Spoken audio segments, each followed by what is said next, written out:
This is the Sixth Man Show, an Orlando Magic podcast, with your hosts, Kevin Tucker and Jonathan Osborne, covering all things Magic basketball. By fans, for fans. Go Magic!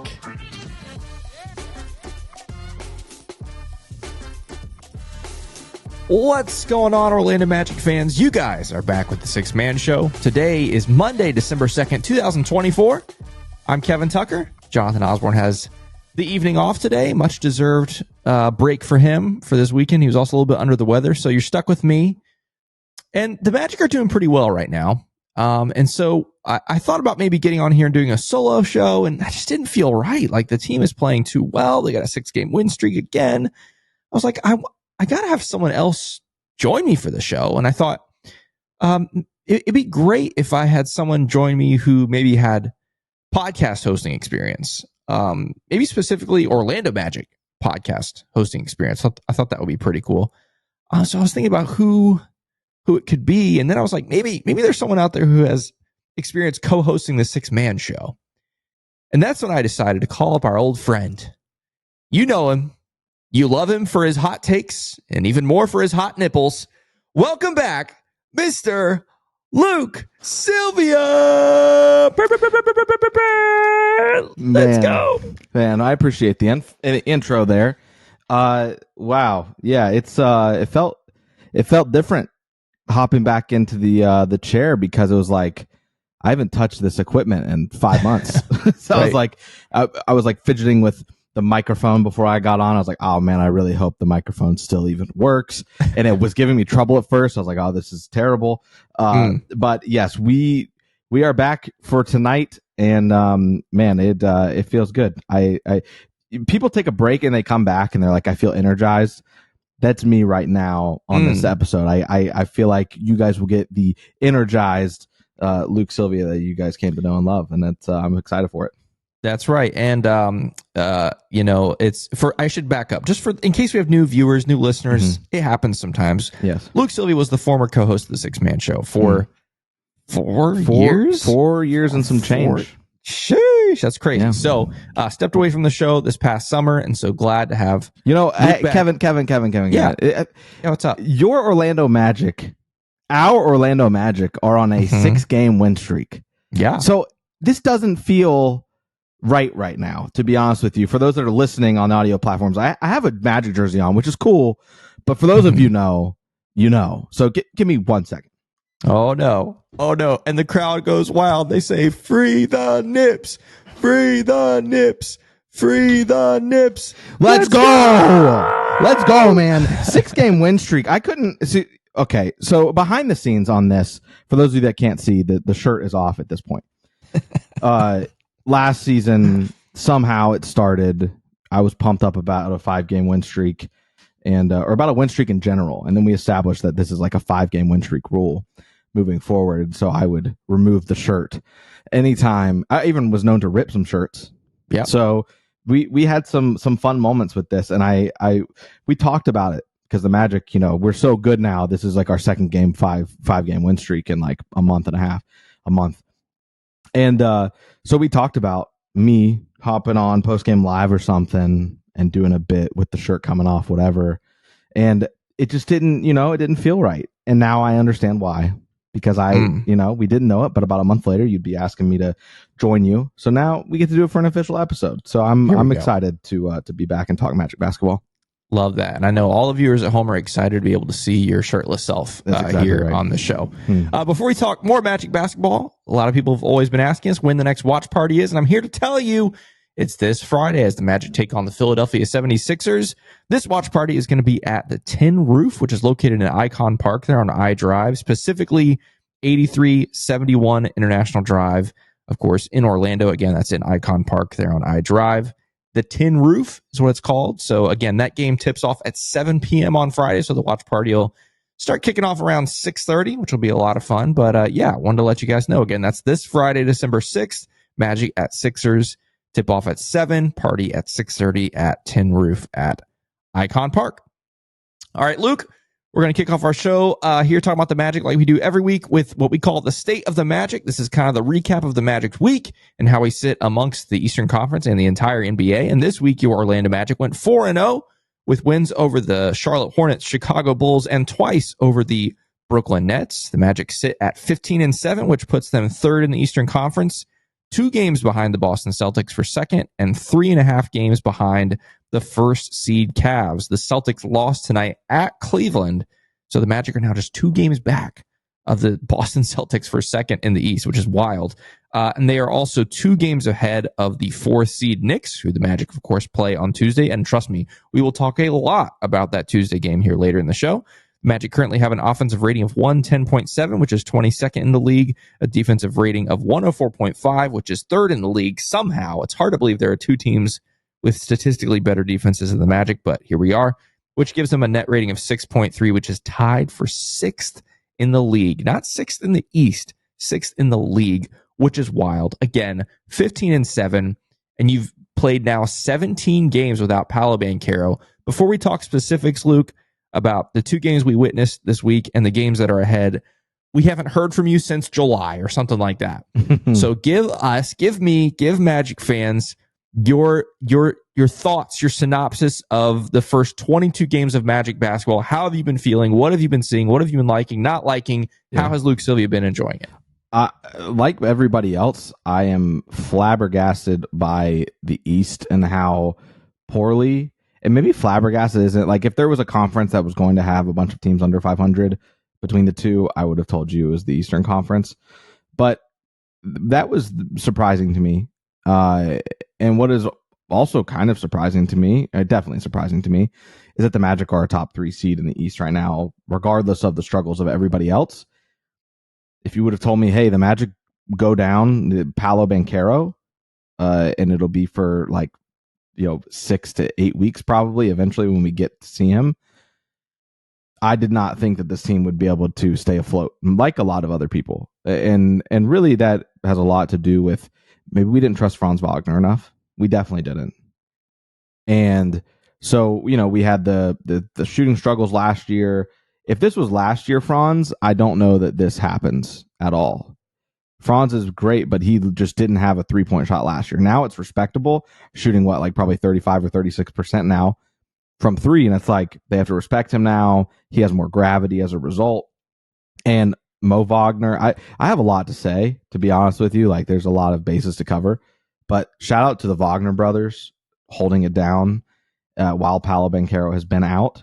And I think, which was echoing a sentiment a lot of people have been saying, is this team, it might be a blessing in disguise that Paolo even had the injury. And even if you don't want to go that far, you can at least say this team has been more than impressive during that stretch as a whole. Everybody's been awesome. And then now, we got freaking Kentavious Caldwell-Pope. He's back, or he's here? He never was back because he wasn't here in the first place. Now, offensively, is he here? I mean, you look at Kentavious Caldwell-Pope the last 3 games, averaging 20 points a game, almost 3 steals, 2 assists, and just has been everything that we that's the KCP that we thought we were getting.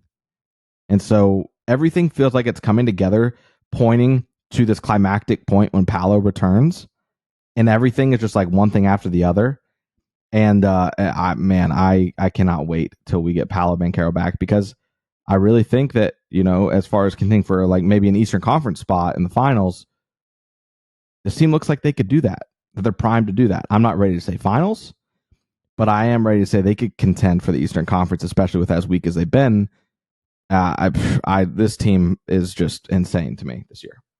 Yeah, it's definitely been a surprise, even for us diehard Magic fans. Mm-hmm. Hold that thought about Paolo. I want to ask you towards the end of the show. I'm going to ask you about Paolo's return and what, how that might look, because I think it's a huge question mark. I don't think a lot of Magic fans are really asking yet, which is fair. I mean, the Magic are on such a tear. You don't have to worry too much about the potential pros and cons of a Paolo return. Obviously, there are pros, but we'll talk about that here later in the show. Like we mentioned, the Magic, another 6-game win streak, their second in a row, if that makes any sense. 6-game win streak, then the loss at the Clippers, and another 6-game win streak here. So the Magic been on fire. They have now won 12 of their last 13 games. They are statistically the hottest team in basketball right now. And again, the fact that they're doing all of this without Paolo Banchero is absolutely wild to me. Like I said, later in the show, we're going to talk about this week that's ahead because it's a doozy, and the Magic schedule is really about to start to take a turn. But first, I want to start with these two games in Brooklyn that we just played over the weekend. Friday, the Magic win. What was that one? 123? Yeah, 123 to 100. And then tonight, as we're recording this, 100 to 92. Double over the Brooklyn Nets. First off, before we talk specifically about the games, you got to give the Magic credit because to beat the same team twice in a weekend on the road, including one of them being a matinee, I consider super impressive. That's just me. Can I say this? Yes. The amount of people that I have seen trying to discredit the Magic, even Magic fans, who are like, yeah, this is easy, though. Like, this has been an easy, like a walk in the park. And it's like, what was that Lakers game not enough for you? Was that not enough for you? And these guys can only play who is in front of them. They are taking care of business night in and night out.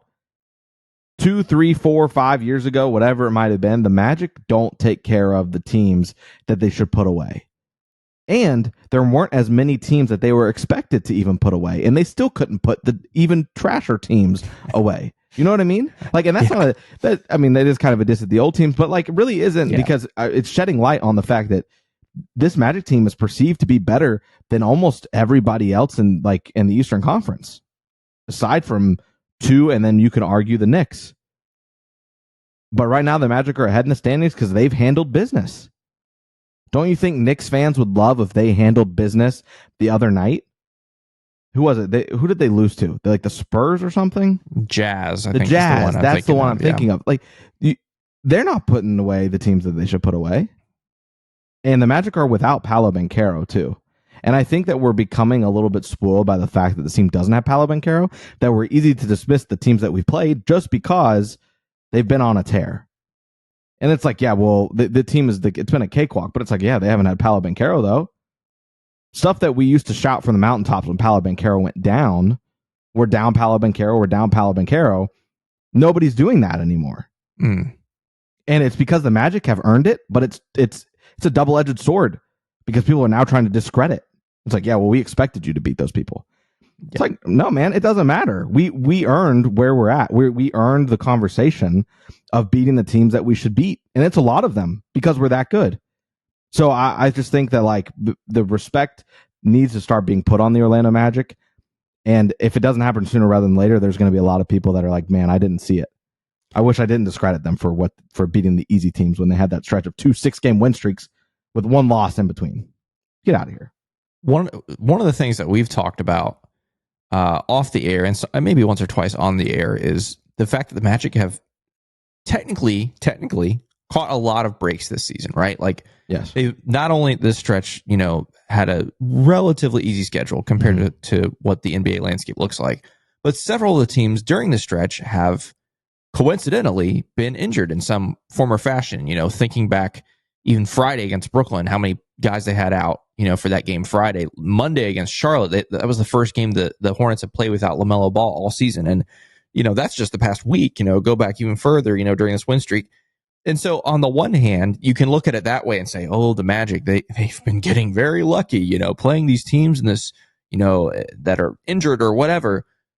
But at the same time, all of this has happened without our all-star best player. And so I see both sides of that coin, but at the end of the day, let's not pretend like this is a fully healthy Magic team. Oh, and not to mention, you also were without Wendell Carter Jr. for a long stretch during that. Jalen Suggs missed a couple games. Kentavious Caldwell-Pope missed a game. Gary Harris has been out for a while now. And so let's not pretend like this team is fully healthy and running over teams that are bad or hurt. This team has been fighting in spite of those things, and yes, continuing to beat the teams they should. We are not the only team in the Eastern Conference that's been bitten by the injury bug, but we are one of the only teams that's been good enough, and that is a good enough team and deep enough team to beat the teams that we've beaten. Like these other teams that are hurt, there's a reason they're under 500. They're not beating the teams they should be beating. Right. That's the thing that's been irritating me in the last 3 or 4 days of seeing on Twitter, like even Magic fans trying to discredit it. It's like, I think we already forgot what we thought this team would be when Paolo went out. Right. Okay, let's talk about these Brooklyn games. And these games are in some ways running together in my head. It's kind of one of those things when you play the same team twice on the road. It can be kind of hard to differentiate the two. However, the two games in some ways could not be more different. Friday was a much more fluid game, high scoring game. Sunday's game was a mess, an awful game, a record-setting officiating performance, which we'll get to that one in a little bit. But first, let's talk Friday's game. Magic win 123-100 again over the Brooklyn Nets. Friday night at Barclays Center, Franz Wagner was terrific again with 29 points, 8 boards, 8 assists, 2 steals, a block, 3 of 6 from 3, hit all 2 of his free throws. He was sensational. What else is new? He's been awesome and may be a candidate for Eastern Conference Player of the Month this week when that gets announced, Monday or Tuesday probably for the month of November. I think he's probably a long shot, but again, it's something worth keeping an eye on. He was sensational. The big talking point for me, though, Kentavious Caldwell-Pope, you mentioned him earlier. Wednesday night, going back to Wednesday, that home game against Chicago, he goes off, and we're like, holy smokes, is KCP back? But it was a lot of that sentence ended with a question mark. So we gotta see this continue before we're ready to say he's back. And then Friday happens where he drops 19 on 4 of 5 from 3, 7 of 8 overall from the field. KCP officially back. This game was not even close, really. Magic just kind of put the pedal to the metal. Again, Nets very hurt without a bunch of guys, including Dennis Schroeder. But again, Magic took care of business Friday night. Do you have any thoughts from Friday night's game as the Magic win by 23 at Brooklyn? Yeah, like you said, a much more comprehensive win for the team. I'll let you guys into a secret. When I was co-hosting the Orlando Magic, or the six-man show about the Orlando Magic, I was always taking notes during games. And now I have kind of retired to not really taking notes, and it has been a bit of a load off that I just watch the games and get to, react how I want, and I'm not like thinking about writing something down before I forget it. So really kind of in a vacuum from this team, and what I remember is like Franz Wagner, obviously sensational once again. This team shoots 51% from 3, which helps a lot, but Brooklyn shot 48% from 3. So it's not like it was a crazy lopsided in that department, which made the game blow open. This Magic team was causing turnovers, 20 of them for Brooklyn. And rebounded, won the rebounding battle, which has been, was an issue a few games ago. And now it feels like we're back on track with that. But yeah, that Brooklyn game was awesome to just go, because here's the other thing that we can lose sight of. It's easy to lose sight of, is that the Magic started terrible on the road. The Magic, much like last season, we're like, okay, are they going to be kind of a lopsided? They win a lot of home games, but they're not good on the road, which led to your 7-game series against Cleveland, where like if your guys could shoot on the road, you win those games. Like we know what happened in that series, and it was the road games that killed us. And your Orlando Magic are now 6-7 on the road, and that was not the case. Wow. Before. So that's crazy. You're 6-7. You have a chance to go into MSG on Tuesday in a pivotal game and become 500 on the road and advance to essentially, obviously the knockout round. And we'll talk about scenarios that can happen even if we lose. But there's a lot riding on Tuesday, and one of those things is the road record. Like, okay, are we officially, like, have our role players, has Paolo being out allowed our role players to settle down on the road and buckle in and lock in and win games? So hopefully that is the case. But at MSG, it's a huge test. And like I said, you can become 500 on the road, which is incredible. Yeah, that game Friday, like you said, the shooting performance was crazy. Mm-hmm. We mentioned KCP was 4 of 5 from 3. Franz 3 of 6. Wendell hit his only attempt. Jet Howard 2 of 4. Tristan Da Silva 3 of 4. I think he's been really awesome addition to this team. Mm-hmm. The other thing that I was blown away with on Friday was 13 steals and 13 blocks for the Magic on Friday, which is just stupid. Crazy. That's crazy. 26 combined stocks for this team on Friday, which was awesome. Again, Nets, pretty down bad as far as who was available and stuff. But again, it's not like the Magic barely beat them. They beat the brakes off of them. And so if a team is down bad with injuries like Brooklyn was, you want to go in there and take care of business. And the Magic did that early and really kind of put the game away. I kind of want to flip the script a little bit here and talk about today's game. Sunday's game, also against Brooklyn, which could not have been more different than Friday's game. Friday's game, like I said, much more open, a lot of great shooting, a lot of free-flowing basketball. This game, this afternoon, was horrible. It was terrible. I don't know if it starts with the officiating, but it certainly has to include the officiating. Some of the numbers here from the Magic. Franz, not a great shooting night for him. 20 points for him. Goes 4 of 17 from the field. 0 of 6 from 3. He does get to the line a bunch. Spoiler alert, everybody did. But 12 of 14 from the line for him. But he did have 9 boards, 8 assists, 2 blocks. So Franz did a lot of other things well. 5 other Magic players in double figures. They had 6 total in double figures. Wendell, Goga, KCP, Jalen, and Mo were the other guys that were in double figures. Credit to them. Goga was sensational. 12 points, 13 boards, 2 assists, 3 steals, 2 blocks. Goga's been great. But as far as the entire game goes, they set a record. These officials do. They tied the record with 60 fouls. 60 fouls in 48 minutes of basketball. You don't need a math degree to realize that is more than 1 foul per minute. And that is awful. Dude. It was awful. It was so bad. Mucked the game up. Was it a physical game? Yes. Did they need to call everything? No. I thought that was gross. But what I do like about it is, first off, the Nets were healthier tonight or this afternoon. They had, more of mainly Dennis Schroeder, and he was a killer. But what I also like is it shows the Magic can win multiple ways, right? Friday night, you beat the brakes off of them. Great shooting performance. Really, again, one of the most comprehensive victories of the season for the Magic. But then today, it's ugly. It's a slugfest. It's a defensive battle. And yet the Magic find a way to go 2-0 on the weekend against the same opponent, which is very difficult to do. Beat him twice in one weekend on the road. Even though it was ugly fashion, a win is a win, especially on the road, and you'll take it every single time. Ladies and gentlemen, boys and girls, it's that time again. It's time for Jam Hot Chicken Jam of the Week. This week, we don't have to go too far back. It's just Sunday's game against the Brooklyn Nets. With about 5:16 left in the second quarter, Magic up 138-37. It's Nick Claxton trying to hand the ball off to Dennis Schroeder, but Jalen Suggs applying some pressure, is able to knock the ball away, and then off he goes to the races with the 362-handed throwdown. Not too bad, Jay Suggs. Not too bad. It's nasty, and it caps off yet another Orlando Magic win, and it is this week's Jam Hot Chicken Jam of the Week. Jam Hot Chicken is proudly serving the city beautiful. They're bringing jams, culture, and hot chicken to the heart of Winter Park. You can find them at 400 West New England Avenue, Suite 13 in Hannibal Square there in beautiful Winter Park.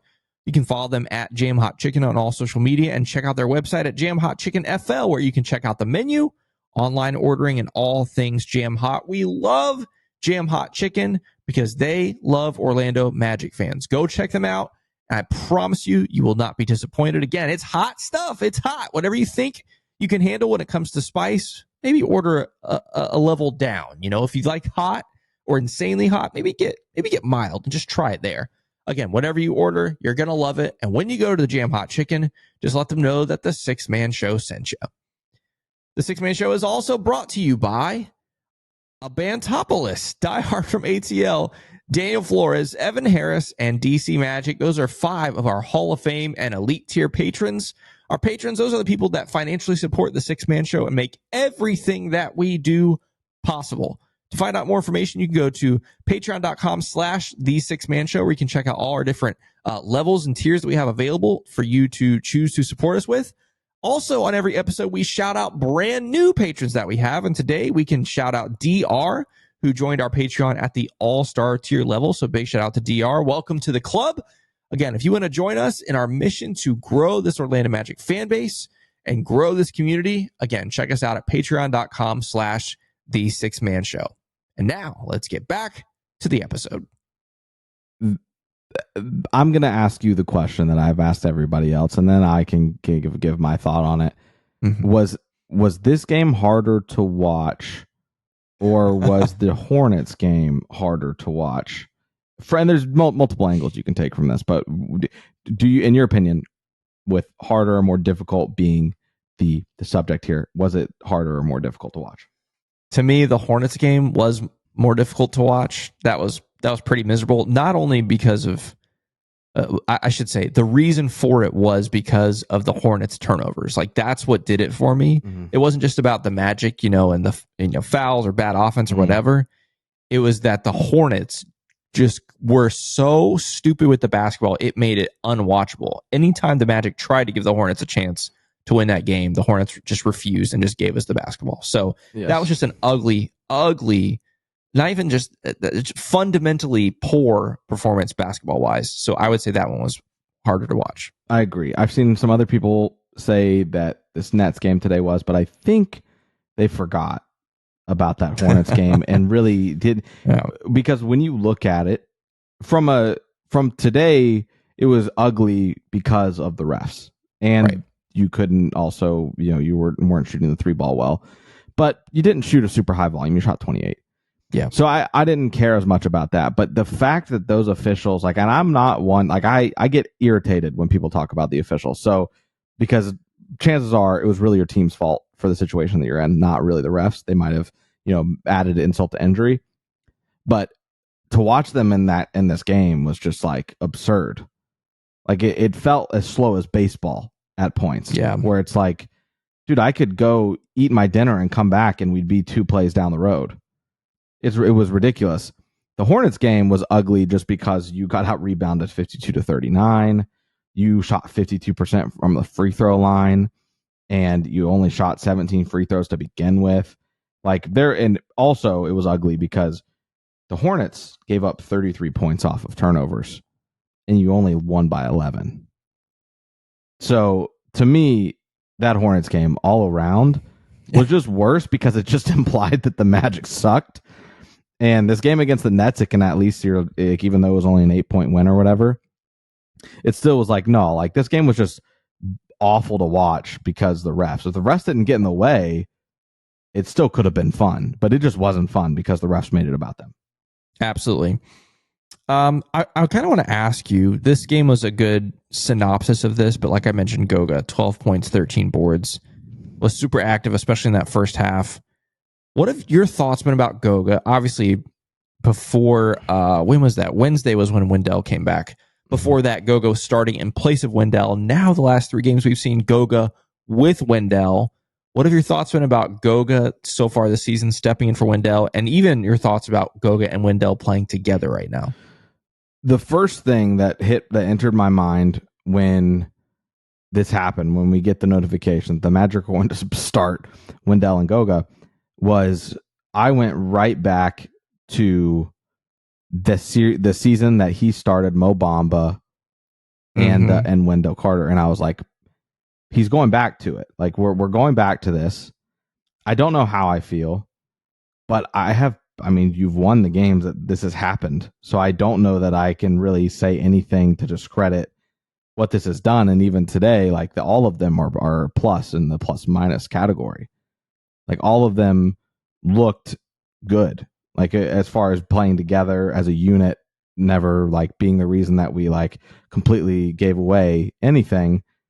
And it helps, obviously, Kentavious Caldwell-Pope has now inserted himself. But, like, if you look, like, the only person who was really kind of bad today was Franz and Jalen. The only 2 people. But from the field, like, every starter besides Franz was respectable. 6 of 11 from KCP, 4 of 11 from Suggs, which is, like, not great, but still not as bad as 4 for 17 like Franz had. Yeah. 5 for 5 for Dell and 4 for 6 from Goga. So, I mean, if you're looking just strictly at what Goga and Wendell are doing together, they had a combined 4 blocks.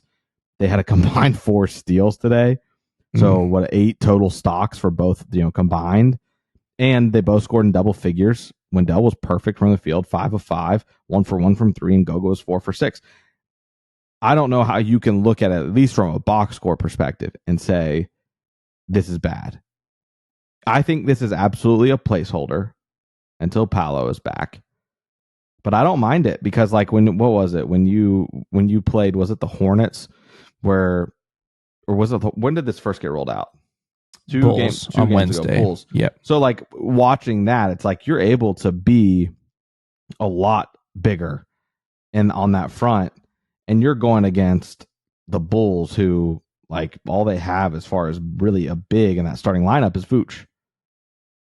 So you're able to see these guys kind of wreak havoc. And dude, I don't think like even in that game, you're looking at that. Goga had 2 steals, 2 blocks. Dell 1 steal, 1 block. Defensively, it makes a lot of sense. Dell didn't hit his threes, but we'll get there, I think. But I haven't seen any reason so far. Small sample size. I haven't seen any reason so far to be like, yeah, I hate this. Yeah, and I think it's gonna be one of those things that Mosley pretty much is gonna keep around until Paolo comes back, and then all bets are off when it comes to when Paolo comes back, and we're going to talk about that in just a little bit. But yeah, I think on a weekend like this where you're playing the Nets, and like I said, Wednesday you roll that lineup out, and I was like, I don't know about this. It works Wednesday. You play the Nets this weekend, it works twice then, and it's not like the Magic are winning in spite of how these guys are playing. No, right. Wendell and Goga are playing well together and in the context of the whole team, and honestly, it's been to my surprise so far because I was pretty skeptical about that. The last thing I want to mention about this Nets game today, Nick Claxton, what are you doing?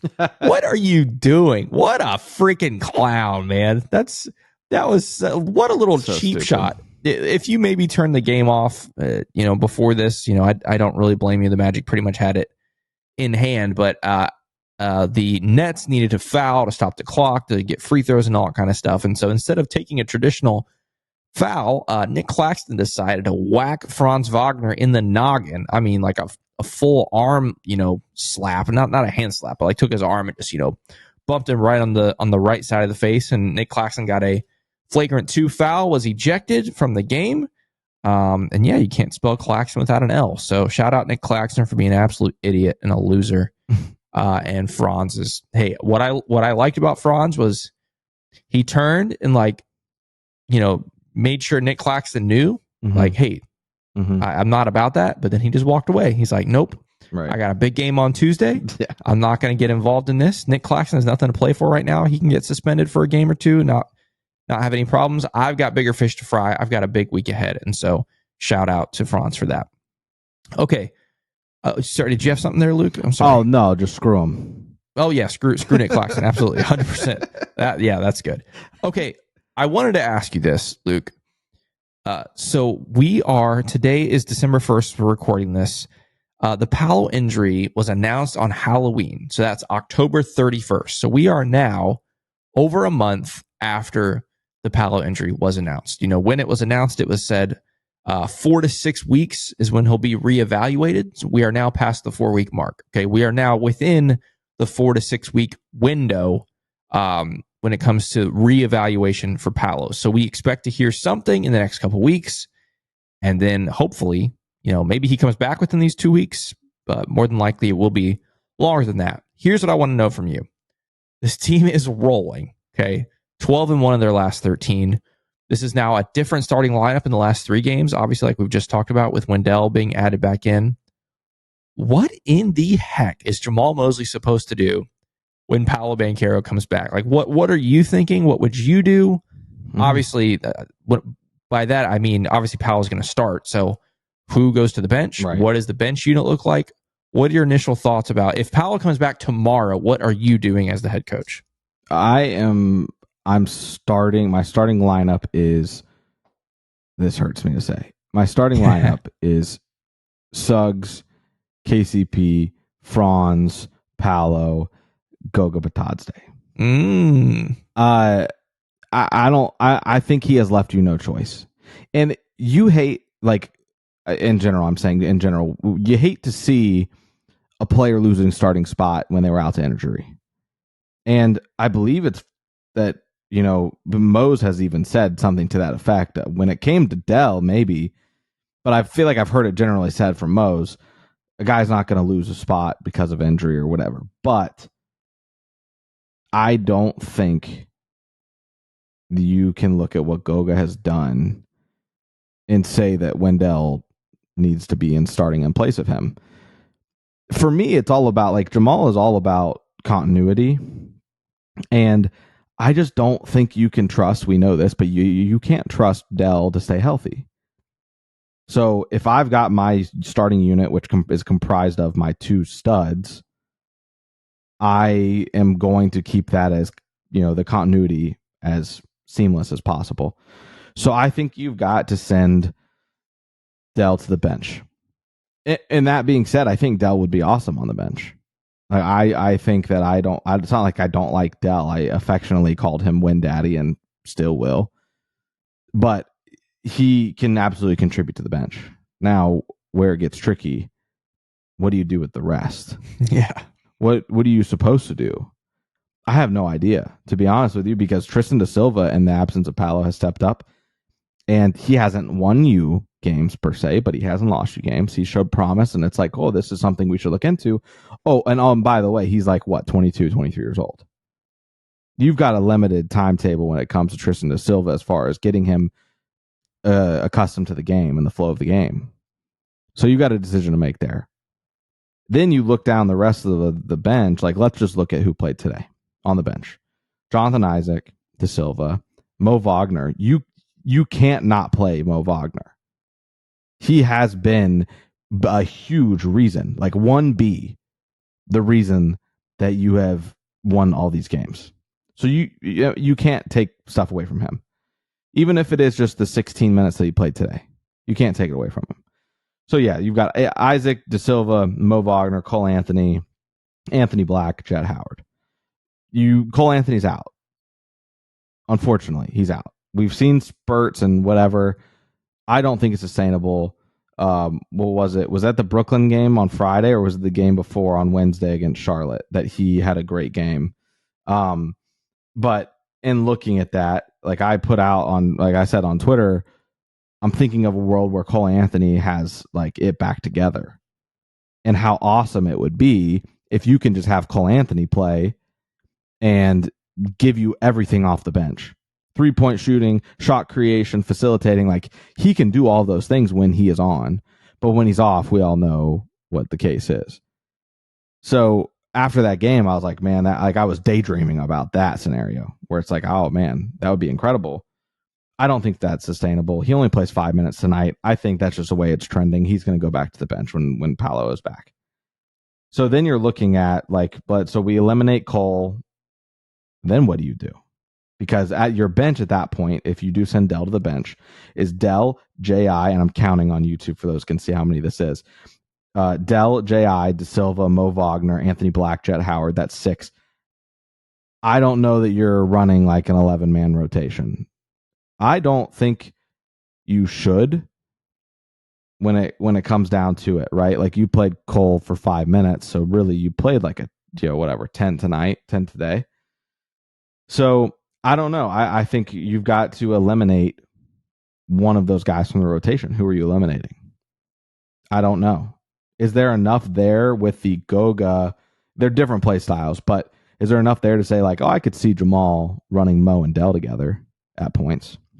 Which, I mean, why not? I don't think that would be a big problem. You got Dell, who's a great rim deterrent, and Mo Wagner, who can give you offense. I don't see why you wouldn't do that. So Jett Howard, I think, is just the odd man out in that situation. So which I'm cool. Like, this team is so deep that it's not because I don't like Jett Howard, but everybody else has really proved it. Jett Howard has proved it in spurts. And can we have this conversation real quick, Kevin? Yeah, please. The conversation is, and then I'll land that, but the conversation is with Jett Howard. People have said, oh, he has a shorter leash. Why are you all, as we call it, talking about like Magic Twitter, giving him a shorter leash? And it's like, well, that's usually what happens with the guy who's not getting as many minutes. You get a shorter leash because you just aren't where those other guys are at. Jett Howard is behind Tristan da Silva. At the end of the day, you can make an argue if you're wanting to cope with Jett Howard not playing and say, coach just chose da Silva and to keep continuity so that he could play Jett, maybe, whatever. But Jett hasn't, we've seen Coach Mosley chose Tristan Da Silva over Jet Howard. So for me, you got to cut Jet out of there, unfortunately. I hate that, but I think you have to. This team is just too deep. Waltman said it at his presser this before the season started, or was it before last season started, that he wants players, rookies, to be earning minutes because this team is so good, basically, is what the sentiment was. So, I mean, to recap, you're moving Dell to the bench. You are playing Da Silva, Dell, J.I., Mo Wagner, and Anthony Black. That's your 10-man rotation. And I don't have a problem with it. I feel good about that, to be honest with you. I didn't know how I would feel, where I would even end with this conversation, but I feel like that's a good spot to be in.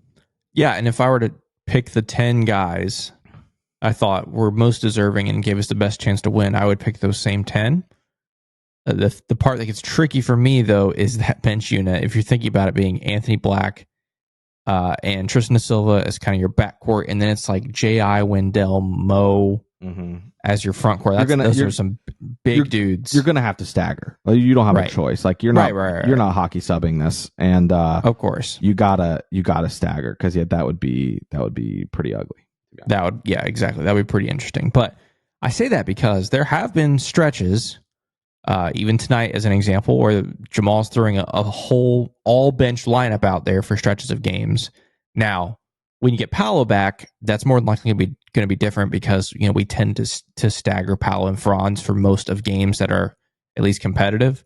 And so I'd like to think that as we're staggering Paolo and Franz, we're also naturally staggering that bench unit. But regardless, yeah, it feels like that now.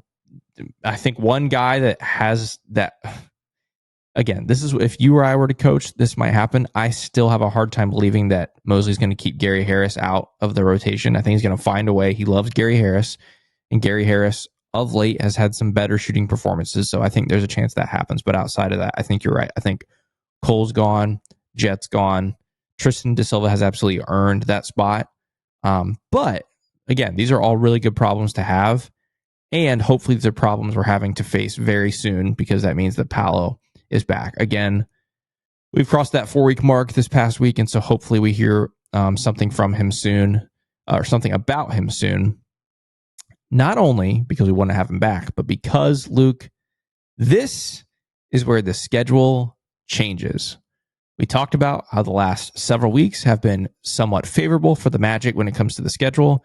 I'm here to tell you all that these next few weeks are not. Let me talk about the long-term stretch ahead for the Magic, and then obviously we'll talk more specifically about this week. Over the next, we'll just call the whole month of December. Let's just do the whole month of December. Obviously today excluded with the Nets game. Tuesday at MSG to play the Knicks. Then you're at Philly versus Phoenix versus OKC versus Miami versus Boston versus Miami versus the Knicks and versus Brooklyn. Oh, and don't forget, in between the Phoenix home game and the OKC home game, more than likely, statistically speaking, again, we're going to talk about that in a second, you're also going to be playing NBA Cup games. Okay, so you'll have at least a quarterfinal of the NBA Cup, which means you're going to play a good team, right? And then if you win that, obviously you play a semifinal in Vegas, or if you lose that, you play another team that lost in the quarterfinal, which will mean it's another good team. So all that to say, it's going to be a lot of very difficult teams that you're playing against in the month of December. So you really want Paolo to come back during that. First off, Luke, before we talk about this coming week, you will or will not be at the OKC? You will not be at the OKC game, right? I will not. My wife is going on a cruise, so That's right. The children. I remember that. Yes. But yes, that one is still circled on our calendar. That is our group night, which is coming up very soon, December 19th, just a couple weeks away. Okay, Luke, I want to do an extended week ahead segment here. Usually we close out the show on Mondays with the week ahead, and we make our predictions and all that kind of stuff. We're going to talk about this week a little bit at length, because it's a very important week with the NBA Cup, but also a very difficult week. And we'll talk about that in a second. But first, I want to talk about Tuesday's game. Okay, Magic at Knicks, the biggest regular season game for the Magic this season. One of the biggest in a while. I mean, obviously last season there were games that were really important for playoff implications. Obviously the end of the season game against the Bucks, you had to win in order to clinch a playoff spot versus losing and you go to the play-in. So that was big, I guess. But this one, again, especially for December, has a lot of hype, a lot of buzz around it. Magic going to MSG on Tuesday. Both teams 3-0 in group play. And the winner of that game wins Group A. So what does this mean? First off, not only if the team that wins this game, not only do they win Group A, they would host a quarterfinal in the NBA Cup, the Orlando Magic would. If the Magic beat the Knicks on Tuesday, they would host a quarterfinal at Kia Center on December 10th or 11th. So first off, inject that into my veins. If we can host a quarterfinal game against, I don't remember. I got to pull these up. Who are the other teams that it could be? It could be the Celtics. They're a long shot, but it could be the Celtics. It could be the Bucks. Could be the Pistons. Actually, those are the only three teams it could be. It could be those three teams. That's it. Bucks, Pistons, Celtics. One of those teams. If the Magic win on Tuesday, they would host one of those teams for an NBA Cup game, which would be awesome. So this game, like I said, win that game and you're in. Where if the Magic were to lose, this is where it gets a little bit confusing, okay? We've tweeted about this. We've talked about it on one of our post-game live episodes, but just to recap Tuesday, okay? Again, win and you're in. The Magic win, there's no math that has to be done. They're the top seed in the East and they host a quarterfinal. If the Magic lose, okay, because the Magic have a plus 60 point differential over their 3 NBA Cup games, I'm no math whiz, but that means they won their games by an average of 20 points each. Because they have that plus 60 point differential, the next closest team in the East is the Milwaukee Bucks, who are plus 29. Okay. They're currently plus 29. If the Bucks lose on Tuesday to the Pistons, then they are going to also be 3-1, like the Magic would be if they lose to the Knicks. So then it goes to point differential, right? Which means if you do a little bit of math, 60 minus 29 is 31. Okay. So if the Magic lose on Tuesday, they could lose by 5, they could lose by 10, they could lose by 15, 20, 25, even 30 points on Tuesday. They would advance to the NBA Cup quarterfinals as the wild card. Okay. So literally, the Magic win on Tuesday, they're in.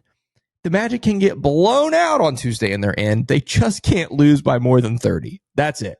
So if they lose by 30, they're in. If they lose by 31, they're cooked. I would be shocked to see this Magic team lose by 30 on Tuesday. However, the Knicks, up and down, they've got obviously a pretty loaded roster, at least a loaded starting lineup. Their bench, their depth has taken a shot because of the deals they made. But all that to say, Luke, Tuesday, 7:30, TNT, MSG. How fired up are you for this game on Tuesday? It is going to be a blast. There's going to be a lot of nerves. There's already nerves about that game, if I'm being honest. And a lot of it is just because of how good that we and I think this team is, even without Paolo Banchero. That it's like if we go in and lose by 20, I will be deflated. Even if that does mean we're making the cup as a wild card spot, whatever, I will still be deflated by that because I remember how you played on the road in the playoff series and games that mattered. And I remembered how the game went against Cleveland in our little rematch on national television, much like this one's on national television in November. I remember how it went. It wasn't good. It was terrible. You still had a great fourth quarter and you still lost by double digits. So I think we'll see how this team fares. There's rumors about Precious Achiuwa being close as well to coming back for the Knicks. We'll see what they look like, but if your role players are hitting shots, I feel good about any game on the road that you play, quite frankly. So I am so pumped about this Knicks game. You got a lot to prove in this game. You beat the Knicks on Tuesday. You can't be ignored anymore. No. And I'll say there's some national media like giving some love to the Magic, but it will be 10 times amplified if you win on Tuesday. It is amplified if you win on Tuesday. It's amplified if you win convincingly on Tuesday at MSG. This is a game where I wish that we had the Cole Anthony that was of old, because he loved playing in New York and loves playing in New York in general. I just don't know that he really will see the court much at all to make an impact. I think Franz Wagner obviously will have to go crazy, but you're going to absolutely need Kentavious Caldwell-Pope. Mm. He has got to be there. And I have faith that he will be there.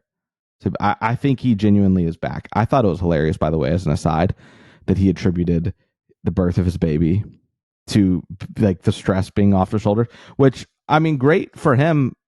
Yeah. But this is a whole other thing. I felt more stressed when the baby was here. I know he's like on baby number 5. Right. And I don't know, who knows if she has had like complications in the past or whatever, or he's experienced some stuff with leading up to a birth, but that was surprising to hear. All that to say, if Kenny is back and he is staying where he's at and what he's proved to be the last 3 games, I feel great about your chances. I feel great about the Go Goodell lineup. Like I feel really good about it. The bench just needs to hold. Yeah, the bench is going to be huge on Tuesday, especially like I said. This Knicks team is so different than the last season's team because the depth is just it's not non-existent, but it's just not the same, right? And so obviously they have a loaded starting lineup, but their bench unit is just not the same as it was. So yes, Tuesday is going to be huge. On the one hand, I'm like, as a Magic fan, I already have jitters for this game, which sounds dumb. Like it's a regular season game in December. But again, this whole NBA Cup thing, and I think the fact that it's at MSG on TNT just has me feel in certain ways. Yes. I just hope that this team is able to, kind of reflect on maybe their playoff experience and be like, hey, we've been here. We've done big games before. We've been on national TV. This is nothing. Let's just go play our game. I hope they have a better mindset than me about that because I'm not like that at all. Yeah. I don't know how it goes, but here's what I need to not happen. I need us to not get blown out so I don't have to hear people that keep up with national television things. Yeah. Oh, you should have left it flexed out. You shouldn't have even. Why'd you do it? They don't have Paolo Banchero. Right. Why'd you do it? It's like at all costs, keep it competitive. That is at the bare minimum. I'm asking you just keep it competitive. Absolutely. Would love that. Luke, it's time to officially talk about this week ahead. Obviously, we just talked at length about this game Tuesday at New York. Again, that is a 7:30 tip-off on TNT. Just had to note that. Will not be on FanDuel Sports Florida. Okay, you're at the Knicks on Tuesday. You're at Philly on Wednesday. That's a back-to-back. New York, Philly back-to-back. That sucks. But then Friday, you're at Philadelphia again. Sunday, home versus the Phoenix Suns. 4 games this week. Luke, you're back in the seat, so you get to make a prediction. What do you think the Magic will do this week? I think, looking at this schedule, I would venture to say that the Magic go 2-2 this week. I think, unfortunately, I think you do lose at MSG. Mm-hmm. And actually, we're on the fly here. We are going to change prediction here. I think you go 3-1. Okay. I think you lose at MSG. But here's the thing, and this is all scheduling related. I think you beat Philly, even though they have Maxey back. You beat Philly because that is also a back-to-back for them. They have their cup game. I just have irrational faith the Magic go into Philly and win this game. They're also off a back-to-back. It's not like there's a disadvantage on rest. Friday, I think you can win that game too.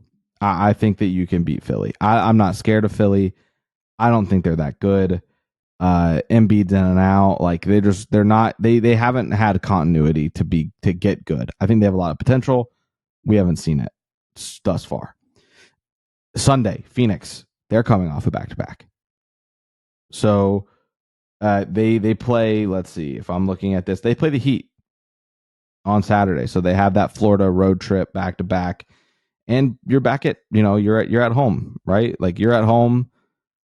You beat Phoenix last year with Devin Booker in the fold, and Phoenix coming off a back-to-back. I just feel good about that.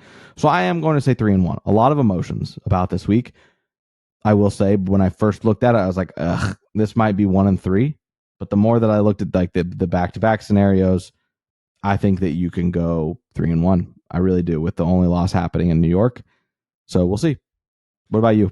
Yeah, I am so torn about this week because it is so tough. It's so tough. Obviously, that game Tuesday is tough. Wednesday back-to-back, like you said. The other thing with Philly is Tyrese Maxey is back now. Yeah. And so they are, depending on the night, healthy if Joel Embiid decides to play, certain nights. So they're going to be tough. Phoenix now is almost completely healthy. Yep. Kevin Durant is back. You didn't have to face him when we played them a couple weeks ago.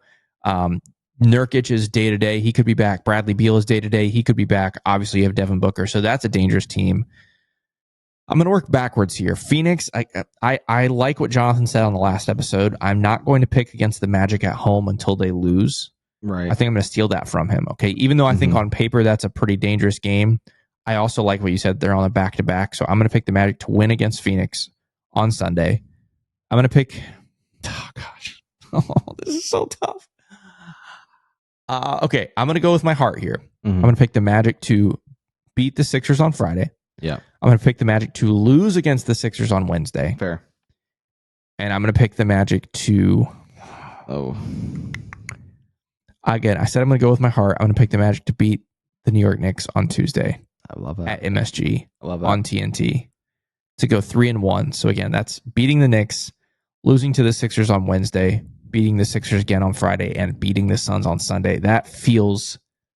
If that happens, I will be flying high because that'd be crazy. But that's what I'm going to go with. I'm going to go 3-1. Okay. So the other thing too, since who knows when I'm back on this podcast again, I want to also look further ahead, not in predicting, but just to look at how fun, even though difficult, the rest of this will be. You have Phoenix on Sunday, and then you've got, obviously on December 19th is where, you've got OKC, because the cup games are in between that, correct? That's right, yes. So you'll have the cup, which makes for an even more exciting, barring disaster, you will be in the cup. Yep. So then, though, let's look at basically OKC moving forward. Like you're hosting OKC, Miami, Boston, Miami, New York, and Brooklyn.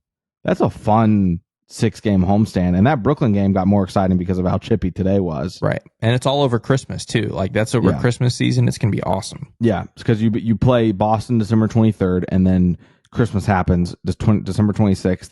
You play Miami, you host Miami, and then the 27th, the very next day, you play New York. I don't love that it's a back-to-back, but you'll take it because you're at home. So really fun time ahead.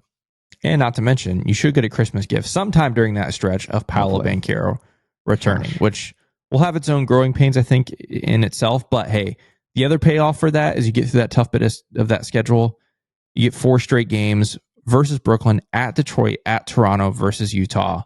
4 very winnable games to kind of end 2024 and go into 2025. So I like it. I feel good about this week, but boy, is it scary and exciting and all of the different things. So I want to remind everybody again about our watch party this Friday. Again, 10 Roof. They're in Icon Park on iDrive. Again, that's the game against the Sixers on Friday. Party will start at 6:30. Game will start at 7. Luke Sylvia, great to have you back on the show, man. Any final thoughts before we wrap this one up? No, I think that's it. I appreciate you having me on, and it was fun to be back in the saddle. Absolutely, man. Well, for Luke Sylvia, I'm Kevin Tucker. Thanks so much for tuning in to the Six Man Show. We will catch you guys next time. See ya. Thanks for listening to the Sixth Man Show. Be sure to subscribe on iTunes and Spotify to get new episodes downloaded directly to your phone. If you enjoyed the show, please take a minute to give us a 5-star rating and a review. It helps out the show a lot. Follow us on Twitter, Instagram, and Facebook at Sixth Man Show. We'll catch you guys next time. Go Magic!